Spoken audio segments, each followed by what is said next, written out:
আলহামদুলিল্লাহি ওয়া কাফা ওয়া সালামুন আলা ইবাদিহিল্লাযীনা ইসতাফা আম্মা বা'দ। প্রিয় তাওহীদের জনতা, আজ আমরা এখানে একত্রিত হয়েছি একটি মাকসাদ, একটি উদ্দেশ্য নিয়ে। আমরা সকলে জানি গোটা ওয়ার্ল্ড ব্যাপী আমাদের নিউজ চলে এসেছে আমাদের গাজা এবং ফিলিস্তিনের ভিতরে আমাদের মুসলিমদের উপর যে নির্মম নির্যাতন, নিপীড়ন, ইসরায়েল পলিটিক চালিত হয়েছে। এর প্রতিবাদে আজ গোটা ওয়ার্ল্ডের ভিতরে আজকে আমরা গোটা মুসলিম তাওহীদ জনতা জেগে উঠেছি।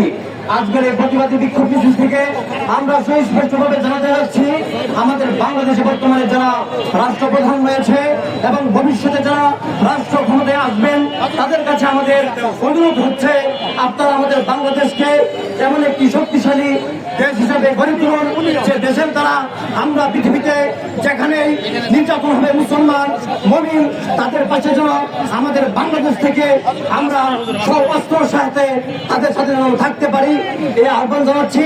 তার পাশাপাশি আমরা জানাচ্ছি গোটা ওয়ার্ল্ড থেকে যে ইসরায়েল থেকে আমাদের উপর যে নির্যাতন চাপিয়ে দিয়েছে, এটা বন্ধ করতে হবে। তার পাশাপাশি তাদেরকে এমন ভাবে হত্যা করতে হবে। কথা বলুন ঠিক কিনা? অবশ্যই মুমিন।